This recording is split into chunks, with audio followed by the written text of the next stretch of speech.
Dr.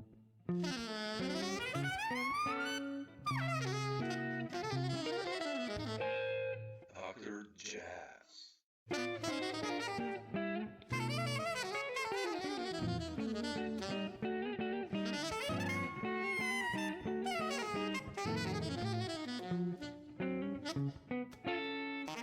In and start with the journeys, actually. Jazz.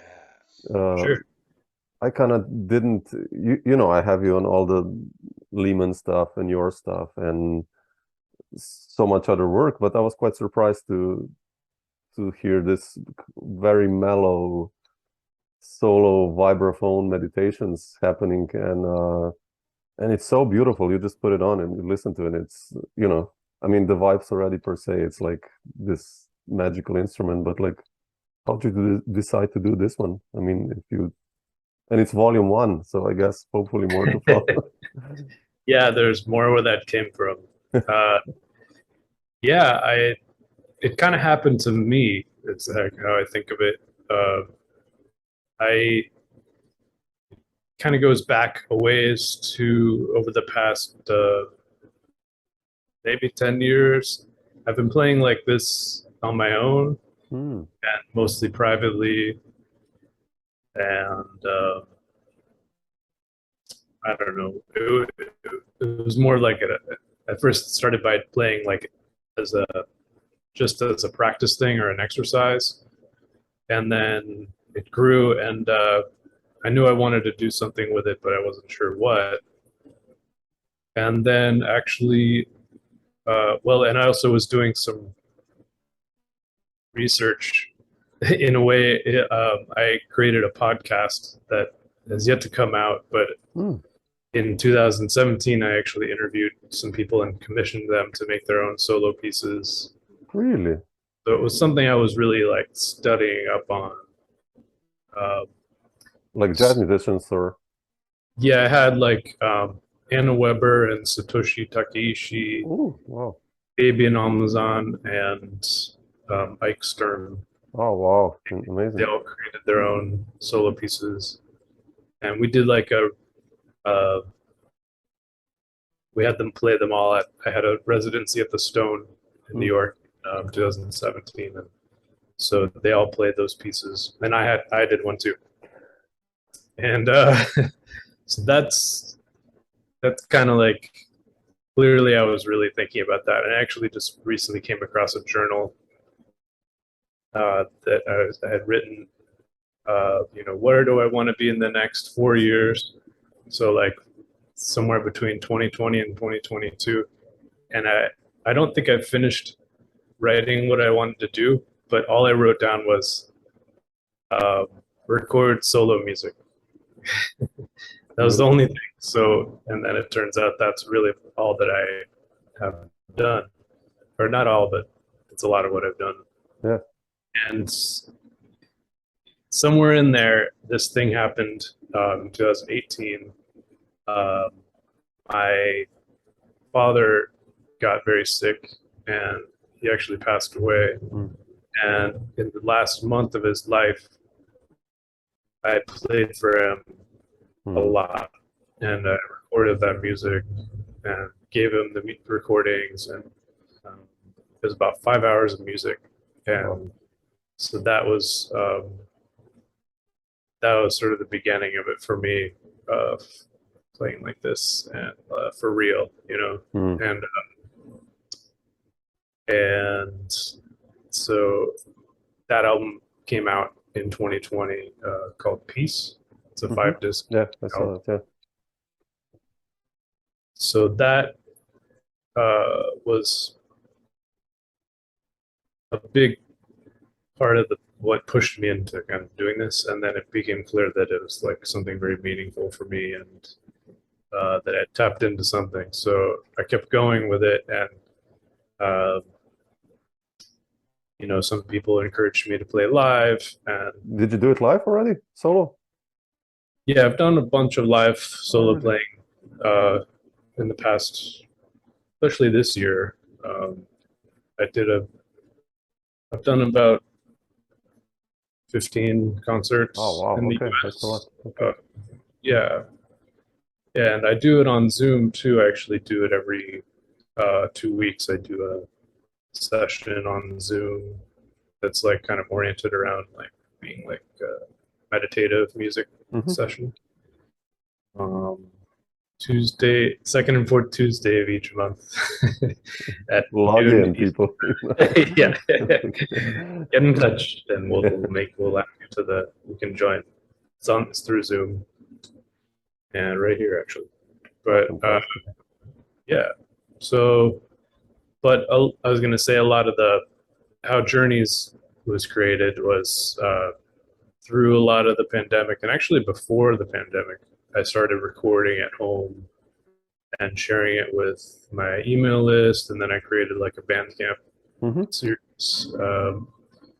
And I actually had the subscribers of the Bandcamp series vote on their favorite pieces. I have about, at the time, probably had about 40 or 50 pieces up, and they some people took it really seriously and like really listened to. There was like hours of music for them to check out, and they did it, and they voted on their favorites. And out of that, I sort of, figured out what would be good for an album, and that's how Journeys. Wow, incredible. Are you thinking also like in terms of composing for solo vibraphone? Like in the future, like to write like really, like in classical terms, compositions really without impros and. Well, that is a really good question. I wouldn't rule it out, and that is what I did when I did that. When I commissioned people, when I played my own piece, it was entirely written out. Oh wow! Okay. And I think it's helpful, and I might do it more in the future, but for the past couple of years, I've not found myself gravitating toward that. It just seems to be like it wants to just flow, and writing it would take that away. But I also play my own compositions solo sometimes, like in concerts. So, I will keep doing that, and but they probably will always have some element of improvisation. Oh yeah, sure. Come on, we need that. Yeah, it always feels like that's like the way of like really connecting with the moment and with people who are there. Yeah. Do you find it composing heavy? I mean, when I checked your albums, your compositions are, they go from everywhere. There can be really simple in a sense that it's a beautiful melody, yet on the other hand, you can go really into complex stuff and lots of kind of counterpoint motions going on. And like, how do you compose when you sit down? Do you think of the players? I listened to the other day with the trio with Jonathan and Keith from Firehouse 12. Like, I love that trio. It's such a beautiful sound. But when you compose, do you compose for the players? And how do you just sit down on the piano and start writing, or where does an idea come from with you? Well, that is another good question that I can't like pin down for sure, especially right now. But in the past, the way that's usually worked is usually there's some start of the idea that's on vibraphone for that group. Okay. It starts on the vibraphone. That was what I wanted to have happen, is have the group kind of centered on the vibraphone parts and the sound of it and everything. So that's really where it starts. And usually there's some contrapuntal, two-handed thing to it of some way or another. And then usually there's some stage where I go to the piano, and kind of that's where I'm used to composing, and so that's where I develop the idea further. Especially if there's going to be like harmony involved, and it helps me figure out like how the bass is going to work with the piece, and then sometimes I'm like going back and forth between the vibes and piano, and that's kind of absurd, but luckily I have both. Sure, sound-wise, yeah, sure. I mean, Yeah, it's funny. It's the two things yield very different results when if I'm sitting down playing it one or the other. So it's kind of helpful to like get different angles on the same piece that way. Yeah. I love Inner Child.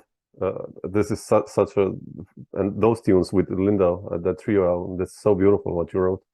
All that music, you know, it's Thank you. really like, and this one, like I said, this one, I you know, especially the long tunes on this, it's just like, I'm always fascinated with composers who can actually write a tune that's like 19 minutes long.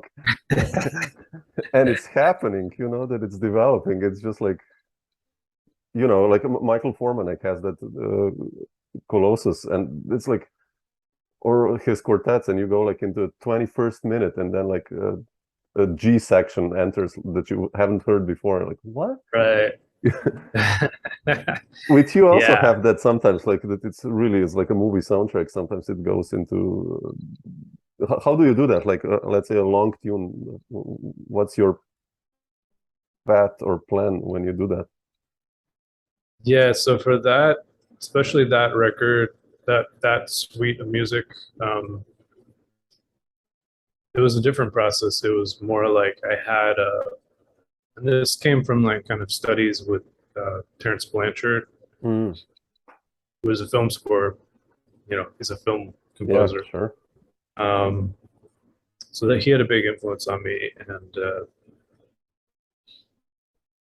he always had us like developing, like you start with one idea and then you develop everything out of that. So that's where that I decided to like for that album, for that suite of music for Subliminal and Sublime, that I wanted to like pursue that to the max and see what would happen. And so I had my single ideas, and I usually was connected to something in nature where it came from. But, Yep.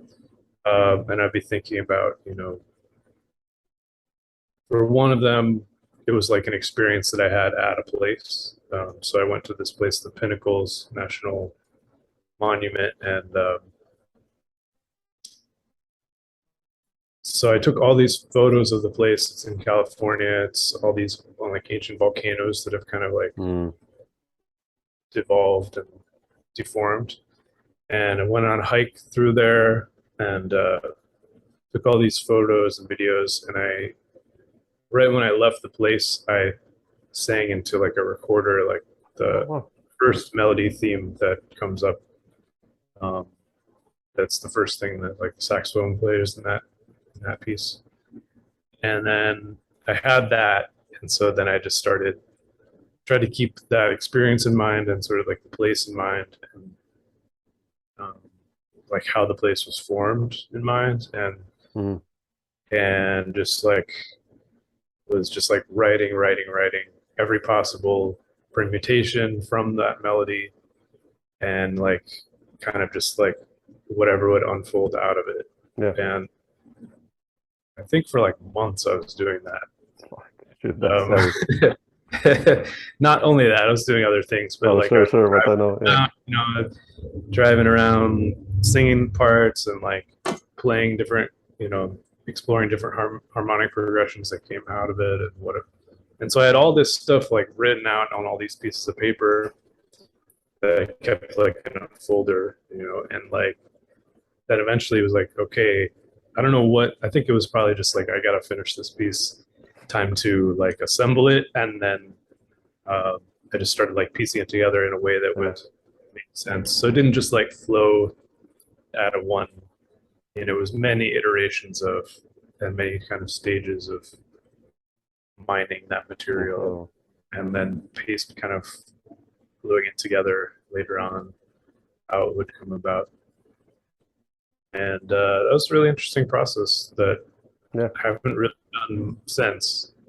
And I kind of think of my current music as like doing that really in like fast forward, you know, like how it's a similar like end result, but a totally different process that like it, but I think that's a thing that's in common with a lot of my music is it starts one place and then it goes somewhere very different, and it goes through, get to go many different places. It's like a movie. That's what I mean. It's like a movie soundtrack. I mean, you mentioned Terrence, which kind of makes sense then almost, but yeah, it's like, going through these landscapes and like, oh wow, okay, now we're there. There's a forest now. There's like,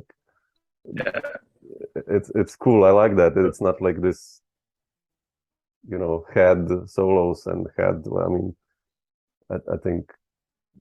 Yeah, I think a lot of my composition teachers in my mid-20s like kind of beat that out of me. Not literally, but they were very like, I think around that time period, people were probably tired of the head solo thing. That makes sense. I mean, yeah, makes sense. But, like, we need students who are going to make music that don't do this, and so they, something like, I don't know, but those people, that's their thing. So, but I like this idea of singing. I'll actually try that. Just to arrive to a place and just what's the first thing that pops into your mind, even if it's like an urban or nature or whatever. Because that's a cool one. Yeah, that can be a fun.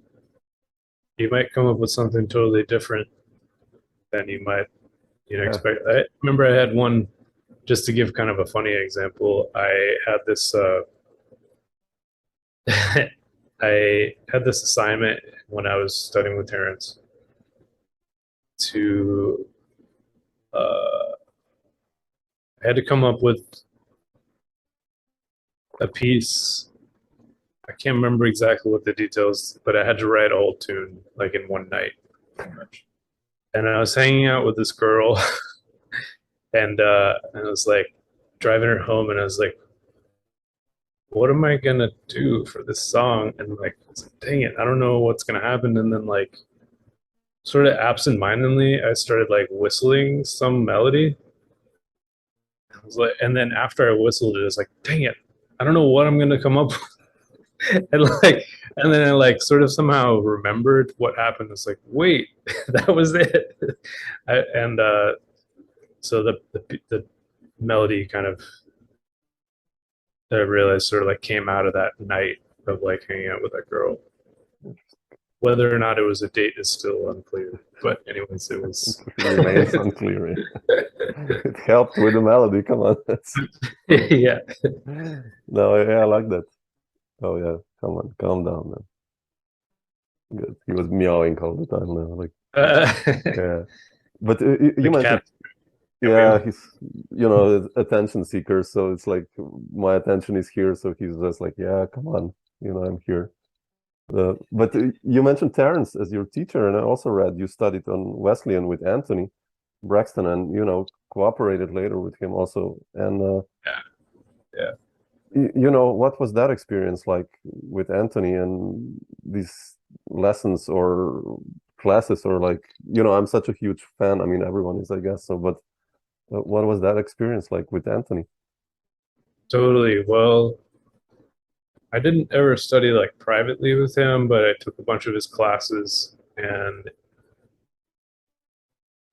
I took like some academic classes with him about music history, and also ensemble classes playing, and just got little pieces of advice from him here and there.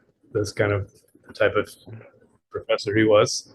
And the history classes were like insanely, like the breadth of like how far he would go into the past. Like he started with like ancient Greek music, but it was like a class on like jazz history.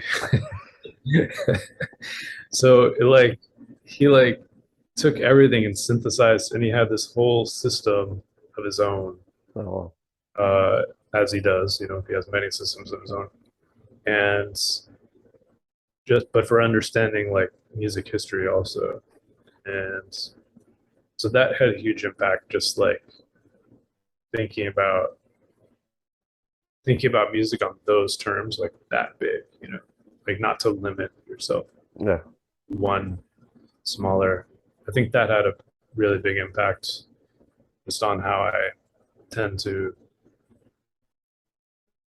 you know, delve into many different forms of music and let those, you know, they're all valid, you know. Oh, I think sure. that's part of the big takeaway from that. Mm.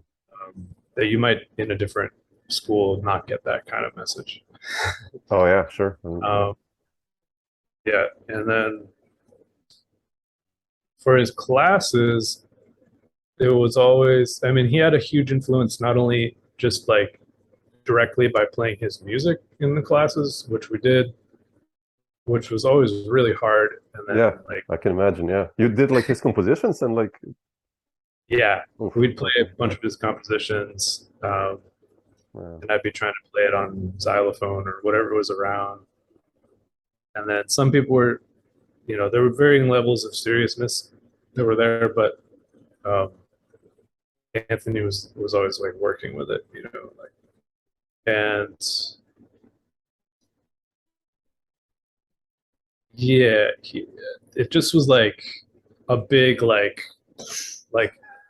this is something you can even do, you know, like I don't think I was ever exposed to anything like that before that, and not only with just playing his music, but also with everyone else who was there studying with him. I was there at the same time as Mary Halverson and Taylor Hobynum and Oh yeah, Steve, sure. Matt Bowder, Chris Dahlgren. There were a bunch of people, Nat Baldwin. Anyway, so all these people were there, and we would play together too, and everyone was coming up with their own thing. But obviously very inspired by Braxton. So it was like being part of like a culture that was informed by that worldview. So it's like it was very all encompassing. Interesting. Can't like I feel like I can't point to like one thing that Braxton did or said or played or piece of music of his and be like, that's the thing that got me. But it was more just like that was the ocean I was swimming in, you know. Yeah, like, the general feeling. His world. Yeah. Hey, And later I played on his opera, and it was a similar experience. yeah, that must have been huge, right? I mean, like that's Yeah, it was massive. yeah, I can even just imagine that was really cool. Yeah, just like just really mind blowing. The composition part of his playing. I mean, already like his early saxophone stuff, the solo. I think what was 1968 his solo sax, something like that. I mean, if you listen to it, it's amazing. But then, you know, the composing part, that's just like, fuck, man, it's scary. It's so prolific. It's just, you know, I could never even dream about writing that much music, let alone having it be so gigantic, like in scope. Yeah. So it's just it's speechless. it's like going to the Grand Canyon. You know, it's like how can you encapsulate that in like words? Yeah. It's like all these guys, Henry Threadgill, and I'm so scared to like sometimes I take a composition and I start exploring, and then I'm like, fuck, man, I'll be stuck in here for years, you know, like just the concepts and like, then it's so deep what these guys he's really created his own world. Yeah. But I wanted to ask you about the vibes. How come you chose the vibes? You know, it's like it's not an easy instrument. It's a beautiful instrument. You know, the jazz tradition is amazing, and the sound it's incredible. But just being a jazz vibraphone band leader and sideman, or you know, it's not the easiest instruments. But what drew you to jazz vibes? Actually, I mean, when was that moment? Yeah, well, it was before I could think about all that stuff, which is probably for the best. Yeah, because you're correct. It is hard. It's not an easy instrument to be, you know, to have that be your main thing. It's not. There's not like a huge demand where people are like, yeah, we need more vibe players. Get over here. We really need you to teach at our university. We really have tons of students for you. We have all these gigs for you. So it's not. Yeah, it can be kind of like lonely world. That's wouldn't say ostracized, but a little bit segregated from the rest of, all the other instruments. They're common. You can like go teach at a jazz camp, or you can go be involved in like. There's going to be a lot of people playing that. Yeah. And yeah, there's not a lot of vibraphone players, and there's less kind of precedent for vibraphone being around. There are a lot of vibraphone players out there, not to totally misrepresent, but yeah, it's a weird thing that when I got into vibes, I wasn't really aware of that so much. Right? I just hadn't been exposed to like the world at large enough to know what that was like. I remember my teacher saying things about it, and I'd be like, what is he talking about? But I think part of it was also that I loved the sound so much that it just didn't matter, because it was like, it doesn't matter. Like, I remember thinking like, okay, I'm gonna have to carry this vibraphone like everywhere I go. And like, I remember like making this like pact with myself. It's like, okay, I'm all in with this instrument. That's part of what I have to do, and I'm just gonna do it. Like, I'm not gonna let that get in my way. And that was even before I got out of college, and before I had to really do that stuff all the time. But yeah, it was just something that I got really serious about, and it was mainly the sound of the instrument that led, and sort of the experience. I felt like this deeper connection with music when playing vibraphone. Previously, I've been a drummer. Oh, really? Okay. Yeah. So like I went into college as a drummer. Oh, wow. Okay. Yeah. So Jay Hogarth, who teaches at Wesleyan, still does. Anthony Braxton's not there anymore. He was there at the time. But Jay Hogarth is the one who encouraged me to play and then gave me lessons, and I liked it. I think I connected with it more over time, and then I took a semester abroad where I went to India and studied mridangam, like South Indian drumming, and really liked that too. But it was mostly like an experience to like just kind of immerse into another tradition. But while I was there, some crazy stuff happened, and when I got there, like a week after I got there, I got a call from my parents saying that one of my closest childhood friends had died. And it like really threw me for a loop, and it made me rethink a lot of things about my life. And I hadn't totally committed to being a musician. I was still kind of figuring out what I was going to do with myself, and that was like the moment of like, snap out of it, like, this is what you want to do. And like, it was like, not only do I want to be a musician, I want to be a vibraphone player. But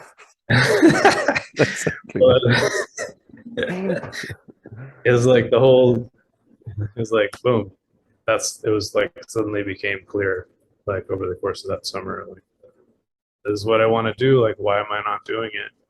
And so that's what I did. So in a way, it was like a thing that felt like almost chose me, and it was like, am I gonna admit that, or am I gonna hide from it? And so that was like a wake up call. Like, I'm not gonna hide from it. I have to do that thing. So that's how I've tended to pursue music in general. It's like, see what's kind of calling me and try to answer the call, even when it can be kind of lonely. Yeah, but it's the most honest way, I think, to yourself also, right? That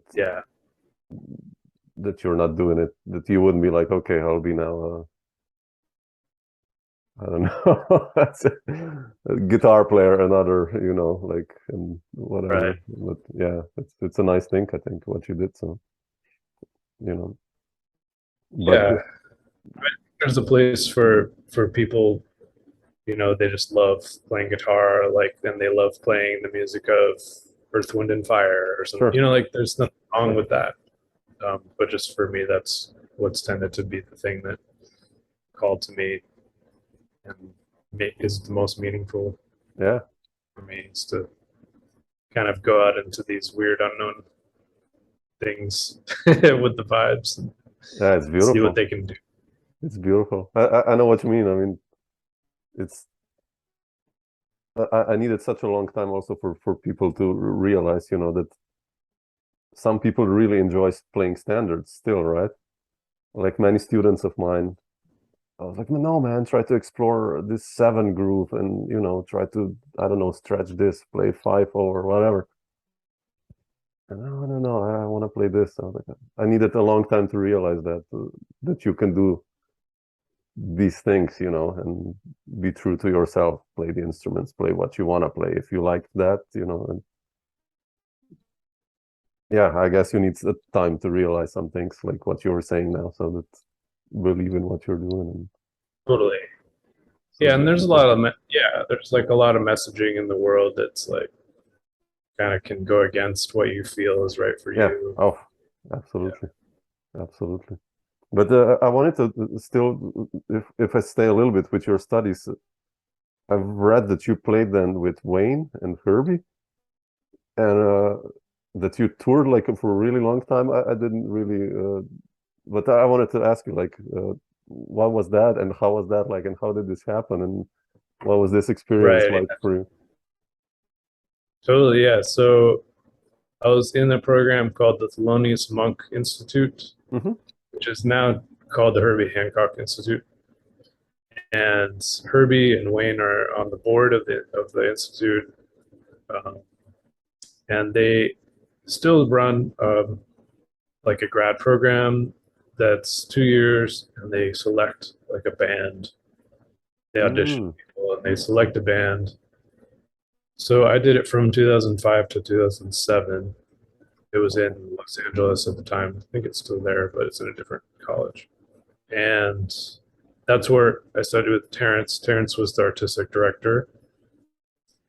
And as part of that, we did performances and tours with Herbie and Wayne mostly through the U.S. State Department. We went to Vietnam and we went to India and toured there. Each tour was about 10 days. Oh, wow, man. And we also played in LA with Herbie a couple times. Wow. So at that time, Wayne was living in Miami, so he was a little less available, but we did get to play with him for those tours. And yeah, it was amazing. Wow. Yeah. Yeah. Stepping in the shoes of, I don't know, Bobby Hutcherson or whoever, like, here I am. Yeah, I'm glad I didn't think of it that way. No, I know, just kidding, but yeah. Yeah, totally. No, but it was, I mean, that was like a dream come true kind of thing. And, I only wish that I was doing that now instead of back then, but it was a huge, obviously a huge learning experience. Oh, sure.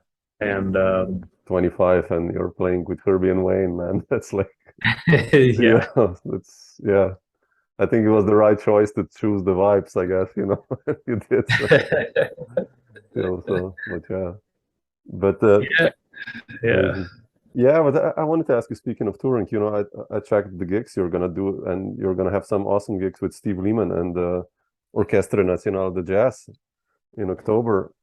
And first, I wanted to ask you what's this project? I mean, it's Steve's, I know, but yeah.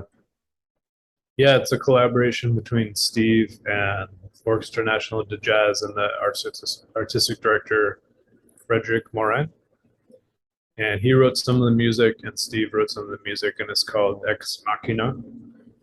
And there's a collaboration also with Earcam, which is centered in Paris, of like a experimental music center. And there's like an electronic component from that center that there's people who created like basically it's like AI,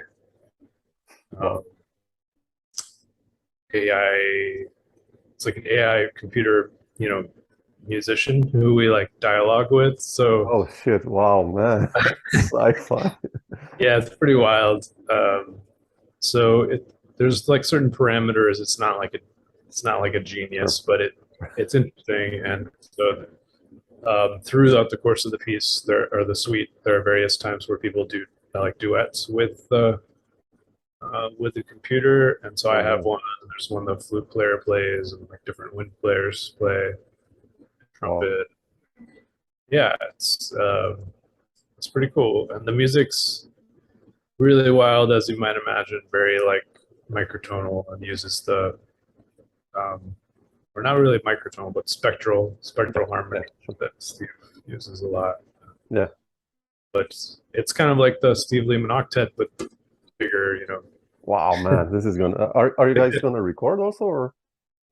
Yeah, I think we're recording sometime next year. Oh, fantastic. Early in the year sometime. So yeah, so that should be interesting.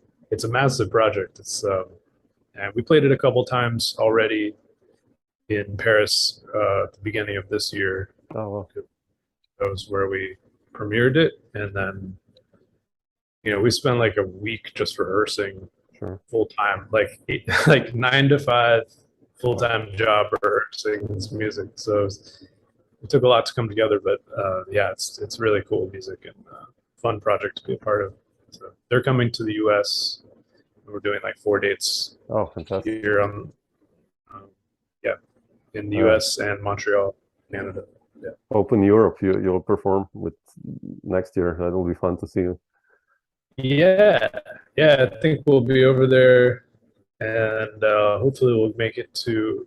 You're in Italy, right? I'm in Slovenia. Or Slovenia, you're right. Sorry. But maybe you'll make it to Vienna or Austria or something. So yeah, I think that's likely. In fact, I have to check. I'll have to keep you posted because we might be there.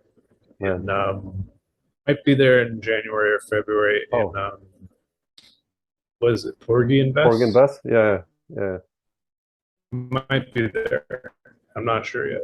Oh man, I definitely have to catch you then. Yeah. But I wanted to ask you about Steve music and especially your role in it. When Artificial Light came out and Unmeaning and all this, it's influenced or created an entire new sound in jazz that many people kind of then copied. I'll put it like that, or well, not necessarily copied, but it's a new. I think a new wind blew then when those albums came out. But especially your role there, like, how do you keep yourself comfortable in that music and to improvise on those structures and lots of odd meters, lots of weird counterpoint going on? Like, how do you as a musician prepare for that, and when you get a sheet music or when you got the sheet music like that, and how much did you talk about it? And I'd say as far as like being comfortable, it's sort of like how comfortable can you be being uncomfortable? Okay, good answer. Okay. Because that's like almost like by design what that music is and what Steve's really interested in is like creating these structures that are very involved for people to like engage with, and it always keeps you on your toes. He's a very organized guy, and he's just like, that's his thing. So it can't, but you do get, I think the big key that took me a long time, or at first, because I was pretty young too when I was playing it, took me a long time to figure out, is like to memorize the rhythmic structure. Yeah. Have it like really internalized first, and then that makes it a lot easier to then think about the harmonies, just so you're not like using your brain for like your frontal lobe. Yeah. Like think about all of that because it's too much. It's too much info. So like you have to kind of like almost like what's the word? Like delegate different roles to different parts of your body, and so the rhythm gets into your like more into your body, and then you can think about harmonies, and you can actually have some brain space to freedom. Listen to people are doing with it. But How yeah, did you learn that? Like, did you like repeat a section, let's say, and then so that you kind of internalized it, or? Yeah. Eventually it became a thing that like everyone in the band was like, yeah, you have to do that. So we all kind of like arrived at that, but and Steve himself would talk about, but yeah, in order to actually do that, because of the structure is so long, it can be hard to like, you know, it can take a long time to like really internalize. And yeah, certain parts it helps to, I guess, repeat shorter length parts of it. It's usually a good method. And there would always be like sections that are in the middle that you like, whatever doesn't get repeated the most when you play the song, like you'd come to it and just like fold. So so yeah, taking those parts and like doing extra work on them. Yeah. It's kind of, yeah, that was a big thing. And you know, I'd also say like just in performance, like playing with people like Taishan Sori, or Mark Shim or Steve. Yeah, They're bananas musicians. So there's like a learning curve to just playing with them and be able to like not lose your just not fall apart, you know. So I think that's harder to like work on independently. It's almost like a thing you just had to happen by playing, by doing it. And I guess the most experience I got with it was when with the octet, because we toured a lot with that group. Yeah. So, that was kind of the chance to really dig in. And I remember by the end of those tours, we'd be like really kind of on a different level with the music, and got to like a point of being able to communicate. But something like that, and I think why we rehearsed so much with the Orchestra Nationale de Jazz is because it takes so long with that complicated music. It takes much longer to get to a point where you're actually making music and not just like reading notes on it. Yeah. That's so heavy. Yeah, I remember I did my first tour in 2003 with Taishan on drums. Oh yeah. And I wrote like really heavy music, like really, you know, long 8 pages. And on the second gig, he didn't need sheet music for any of it anymore. I remember now when you mentioned him, I was like, man, are you sure you don't need sheet music? No, I'm cool, man. He just like, oh, what the? You know, talking about genius is like that when you're just like puzzled, like how, you know. All goes the mind, yeah. He just has a different he has like a photographic memory, so yeah. I think he could just kind of look at it in his own mind. But there is there's like other levels. I remember him telling me that he like sees shapes in his mind while he's playing, and it like helps him navigate the music. So yeah, that was pretty interesting. I couldn't never get myself to do that. But it makes sense, like when you hear him play, and someone like engaged with very complicated music, there's got to be something they're doing to like be able to manipulate it like that and have it internalized. And yeah, it's quite fascinating. You know, we were driving in a car and he was reading like Elliott Carter's string quartet scores, like I was like, man, no, really. I was like, they're driving the car, like, geez, man, okay, it's all good, yeah. I I would felt get like emotional. a small kid, like really, they're playing a G chord or something. Like, Yeah, totally. Yeah, yeah. that's around the same time that I started playing with him, and I felt that way. Okay, good relief. But Chris, I wanted to ask you, you already played years with Steve then, and then how did Waking Dreams happen? Which is such a beautiful album, you wrote beautiful music and the band is killing, again, some of my favorite players there. But how did you decide to do that one? Like, okay, I'm gonna become a band leader, and what's the story behind there? Yeah, a lot of it had to do with going to the Monk Institute and the studies I was talking about with Terrence and with the experiences with Herbie and Wayne and with the band. And in that during that time, I wrote like about half the music that's on Waking Dreams. Oh, really? Okay. Yeah, and then there's maybe a handful of others that I wrote afterwards. But so I had the music already, and then when I moved back to New York, it took a little bit to like kind of resettle and figure out exactly what I wanted to do. And then I did, but I started doing some gigs with the music and some of the same players that I was in school with. Like Ambrose was in, we were in the same program.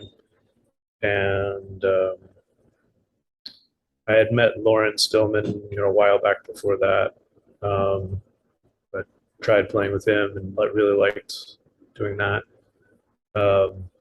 He's got a really special thing going. I love Loren. Yeah, we played together a little. Yeah, awesome. Such a nice guy, man. Yeah, yeah, he's hilarious too. Yeah. And Fabian, Almazan, we became good friends around that time and started playing together. And he just, the first time we played the music, it was like, all right, this is the guy to play this music. It's perfect. Yeah, killing me. And Joe Sanders, we were in the Monk Institute together, and Justin Brown was in a program with Joe kind of before that, and they played together a lot. So they just made a lot of sense together. And I'd played with Justin with Ambrose's group. Oh, yeah. So it's just kind of like became clear what the group should be. And then I remember spending a lot of time trying to figure out, like, I wanted the whole album to like tell a story and be like, and like this longer form journey. Yeah. That's I feel that's like the main through line in all my work, because not everyone likes everything I do. They're all kind of different, but that's probably the most in common thing. It's everything has a longer arc. Yeah. So Waking Dreams, I really worked hard on figuring out how to get all the pieces to like line up together and how I wanted the story to unfold and what it meant to me. And it had to do with my there's a lot of it's like biographical kind of feeling for me, but I think that gets abstracted when you start making music and need something for someone else. But anyway, it's something to experience. And yeah, that's pretty much it. That's a beautiful record. I mean, it's are you still thinking of doing something like this with this, I mean, larger ensemble, meaning of with horns and piano and in the future? I wouldn't say it's not going to happen, but it's not going to happen anytime soon. Okay. It hasn't. Yeah, I've kind of evolved away from that, and I'll probably do more trio and solo. Yeah, I'm doing well. I'm more focused on trio and solo stuff right now. And I wouldn't rule out doing a larger group. Part of it is just like a very practical thing of like, I found it very frustrating after releasing those albums of like how difficult it was to play the music Yeah. after tour. Basically kind of got shut down, and so I just had to regroup. And so the trio thing works great. Been getting a lot of great feedback from audiences, and it's much easier to do. So I'll be doing that for a while, and I enjoy it. But I wouldn't rule out doing something in the future. Yeah. It'd be interesting to see what happens. Yeah, it would be nice. I mean, I love these, you know, larger ensembles also here when you have the guitar, and you know, it's such a nice, you know, guitar and vibes, of course, like a strong tradition. I love that sound, man. And Ryan on that record, he's like, woo, different, of course, than the tradition. But yeah, I love that song. Totally, yeah. And Ryan and I have a pretty long history of playing together, and hopefully we'll get to do more. But yeah, vibes and guitar, especially him, we have like it blends really well. Yeah. So that was part of the idea with that piece, was to kind of combine my like Waking Dreams type music with the kind of duo stuff I was doing with Ryan. Yeah, beautiful. So that could happen again too, someday. Someday. Are you planning to come to Europe with the trio, by the way, next year, or like? Hoping to. Yeah, it hasn't. There's been a few things that like maybe were gonna happen, hasn't quite worked out yet. But I'm hoping to sometime in the next couple of years. It'll be fun. Yeah, I'd love to do it. Yeah, to hear you in Europe with your music. I mean, come on. We need to make it happen. Well, drop me a line if you'll need that. Maybe I can help you in a Slovenia gig or two. Maybe. Thank you. If you're in time, but yeah, usually this goes a year ahead. The booking. You really have to know, like, next year October we're gonna have a tour, so that. Totally, yeah. I just haven't quite gotten like that thing to. There's been like, you should do this, do that. But I haven't quite gotten like the thing that's gonna ensure that it would happen. Yeah. So these days, I have been to Slovenia once with Steve's group. We played at the festival. Which festival? Oh, Ljubljana, probably, right? Yeah. Ljubljana. Yeah. It was really nice. Really liked being there. Yeah. Went up to the castle. That was fun. It's beautiful. Also, you know, if you like nature, that's like the place. We have mountains and lakes, and we live like in a house on the top of a hill, like in the vineyards. So it's you know, awesome. It's peaceful and nice to have that. So yeah, sounds beautiful. Yeah, I remember driving through Slovenia and just being like blown away by the landscape. Yeah, people, especially, you know, if you're in New York, when you come here, you're like, man, you know, it's a total contrast of you know, the hustle and bustle of New York. So yeah, definitely. We don't have any mountains like that anywhere near here. You can drive a ways and see some, but even the like the Adirondacks is probably the closest thing like that, and that's like a 5-hour drive from here. So. Yeah, but yeah, hopefully you'll come soon. If not with Steve, hopefully I catch you. Drop me a line if you're coming. So I definitely need to see you guys in January. Yeah, definitely. Yeah. We'll be over there.